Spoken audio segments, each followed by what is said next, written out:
Hello everybody, my name is Ben, also known as Scorpio, and welcome to the 2020 Ultimate Small Room Setup Tour. So here we are yet again, another year, another setup tour. I believe I said in the last setup tour that I had no idea what I wanted to change for the upcoming year, but I've made quite a few changes, so I'm excited for you to see them. Just quickly before we get into it, I just want to thank everyone for the amazing support over the last year. The channel has grown massively and I really appreciate all the support. So any of you that have already seen any previous episodes of the room tour, you've probably noticed quite a few changes already, but I'm going to showcase them all in this video, so sit tight and let's get into it.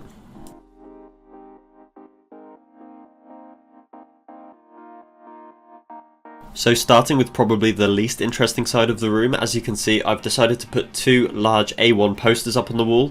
For now we've got Avengers Endgame and Detective Pikachu, two great movies in my opinion. Also I can't forget to mention the amazingly soft blanket that I recommend you all get. It was so good, in fact I bought another one as you can see. They're not only cheap but they're amazingly soft and they make the room feel so much more cozy, especially in the winter. As always I'll try and link every product in the description to make it as easy as possible for you guys.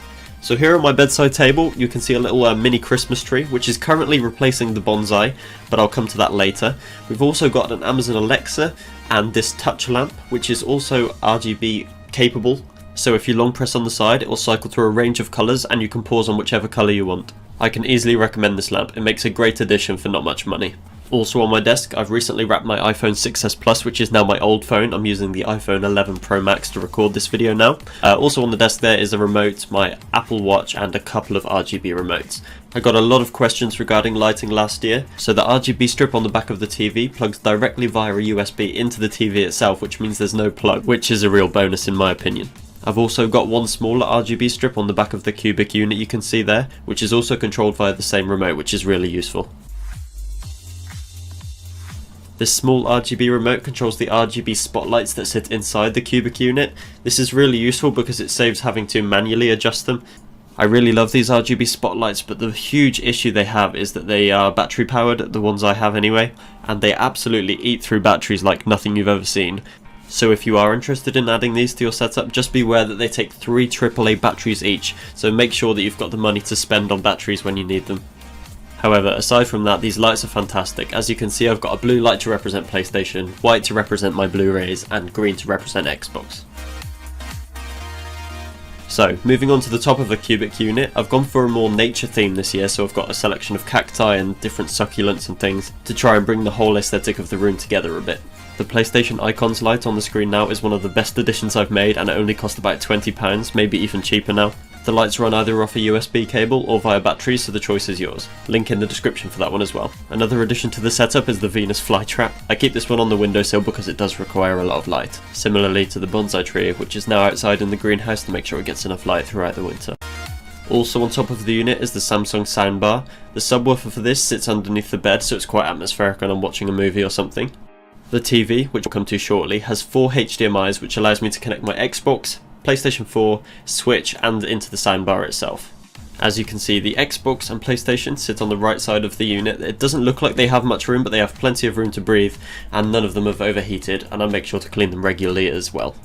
So the TV is a 55-inch Samsung, it's a 4K Ultra HD HDR LED, that's a mouthful, but it's an absolutely gorgeous TV, although it's a few years old now. The TV also comes pre-installed with a great selection of apps such as Netflix, YouTube and Amazon Prime, which makes viewing effortless. You probably can't tell through YouTube, but watching 4K content on this TV is an absolute pleasure. Moving swiftly on to the shelving units that sit between my TV and my PC gaming setup. I've made a few new additions this year, some of them may have just been new Funko Pops, but as you can see, I've also added some greenery down there which we'll look at in a second. At the top we've got the Skyrim frame poster which I moved from behind my desk monitors last year. I know Funko Pops aren't for everyone and I originally didn't like them, but I think they're a great way to represent games that have impacted you over the years. So as you can see I've got figures from Halo, Borderlands, The Witcher and many more. I added some more greenery here, although it is fake greenery from IKEA. As well as the plant, I've also added a few extra Funko Pops as I mentioned. I also have the iPhone 11 Pro Max box sat on top of my PC, as well as Baby Groot. The idea of the plant was to hide the RGB strip that runs up the wall to the underside of the shelves. Cable management has been one of my top priorities this year, so it's important to try and hide them wherever I can. Putting this all together required a little bit of DIY, but wasn't too difficult. As you can see at the end, I added an RGB strip extender which runs behind the TV and up to the top shelf.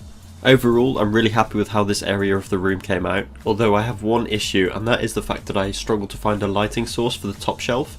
I feel like at night when all of the lights aren't on, the top figures will not get lit up at all, and I'm not really sure how to go about that. I've tried spotlights, I've tried an RGB strip, but nothing quite works, so if you've got any ideas, please put them down below. So now it's time to finally move on to the area that has received the most changes this year. And for those of you that have been watching my room tours since 2015, I'm sure you've noticed a lot of changes so far. For my headset, I opted for the SteelSeries Arctis 5. These are gorgeous headphones. They are a very reasonable price. They're customizable, they're lightweight, and they're sleek. What more could you ask for? The only thing I can't comment on is the quality of the microphone on this headset. I actually use a desktop mic, which I'm using now, so I've never actually had to use the microphone, but I have heard good things. The headphones also have a volume slider and a handy mute button on the back, which makes life easy, and also the white colour of these headphones perfectly matches my new setup, which I'm really happy with. The SteelSeries Engine 3 software that the headset comes with also allows you to quickly change the colours of the headset, as well as swapping between audio profiles with the click of a button. Moving on to the other peripherals on my desk, I've still got the same keyboard and mouse that I'd had last year, so that's the Razer Mamba Tournament Edition as well as the Razer Black Widow Chroma keyboard. I do plan on changing these soon. I'm just waiting for Razer to release their Quartz mechanical keyboard in the UK layout. I think they only do the US version at the moment, so I'm just waiting them to finish up with that. As you can see, I hide the USB under my keyboard, which connects into my microphone. I don't like keeping it on the desk all the time because it is quite bulky, but when I'm recording like this or playing games, I do plug it in, but it keeps it clean in the meantime. Again, looking at cable management, I've drilled a hole through the desk at the back, which allows me to hide the keyboard cable, as well as the mouse and microphone cable. This allows me to keep my desk clutter-free, while still maintaining the reliability you get with peripherals that are wired. I'm also still using the same dual monitors as last year. They're the Asus VG247 8QEs. They are 144Hz and 1080p, which is almost a bit lacking at this point in time, so I'm looking to upgrade them in the next couple of years. Also, I upgraded to a monitor arm, which is much cleaner than having this stand. As well, for the lighting on the back, I've run an RGB strip all the way around the back of the dual monitors, which casts a really nice glow onto the back wall on the Nanoleafs as well. As you can see, I've also got one RGB strip that runs the length of the desk, which is 150cm wide. This allows me to have sort of dual colour combinations or match them up if I wanted to. Now moving on to possibly my favourite upgrade over the last year, it's the introduction of the Nanoleafs. The Nanoleaf light panels are just absolutely gorgeous, there's no other way to put it. They're extremely bright, they're extremely vibrant, they're extremely customisable. They're the perfect addition, although quite pricey. The Nanoleaf Smarter Kit that I bought came with a rhythm music panel which allows it to sync with music, as well as the recent feature that Nanoleaf added which allows it to sync to your screen, as you can see here. It's far from perfect, but it makes the immersion levels much higher, especially if you get flashbanged in a game like CS. You're literally blinded in real life as well. Gaming chair has been a difficult topic for me. As you can see, I hardly have any room to move backwards, so finding a chair that's sleek while still comfortable and good for my back has been a challenge. This is one of the best chairs that I could find. It really supports my back well and fits under the desk nicely, while still being sleek and fitting into the setup seamlessly. That's right, we're back to cable management again. As you can see, there's no cables visible from the underside of the desk, and that is because I've added a 1 meter length of cable trunking, which has significantly improved how my desk and cable management looks. For anyone that's planning to build their setup in the next couple of years, I highly recommend a box like this, somewhere where you can keep all of your cable ties, any batteries you might need, cleaning fluid for your screens, microfiber cloths, sellotape, and any other products that you might need quick access to when building your setup. It's been really useful for me, so I recommend you do it too.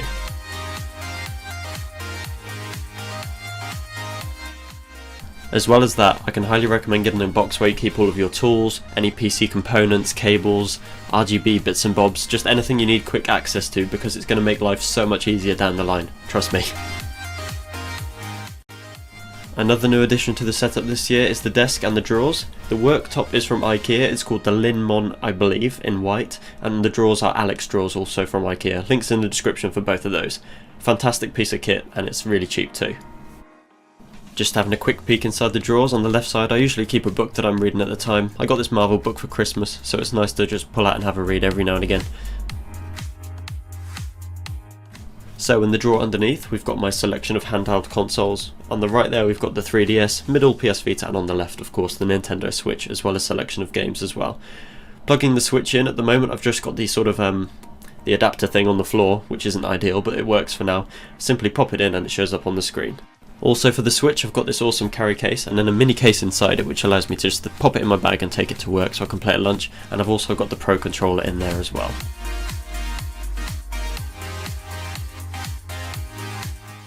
So now the moment we've been waiting for. The new PC build has finally arrived. This thing has taken a lot of my money over the last year. I've upgraded the CPU, I've upgraded the case, I've upgraded the motherboard, I've upgraded the RAM. The only thing left for me to do really now is the graphics card. I'm just waiting on Nvidia's 3080 Ti, so I'm just going to splash out and go for it. I think it'll be a great matchup for my i9 9900K, as well as my 32GB of RAM. This gorgeous case is the Corsair Crystal 570X in white. I absolutely love its pieces. Because the case is surrounded by 4 gorgeous tempered glass panels, as well as being in white, it allows any light inside the case to reflect and bounce, and it makes a gorgeous addition to the desk. As you can see here, any colours pop so vibrantly. By using the Corsair IQ software, you can customise every single LED, whether it be on an LED strip, on the fans or on the RAM. It's absolutely incredible. I won't go too in depth on the parts that I've got inside this case, but if you are interested, all of the details are in the description. Just thought I'd quickly show you, I have quite a collection of games, 837 apparently according to the GOG launcher. Yeah, I think I've got a problem. Anyway, back to business. Just to show you the last couple of things in my room, in my top drawer on the right hand side I've got a couple of quick access screwdrivers, some more cable ties, bits and bobs, USBs, 3 knives, very random I know, and pens and pencils and that kind of thing. In the drawer underneath I've got my 8TB backup which I do monthly, as well as my DSLR and some steelbooks.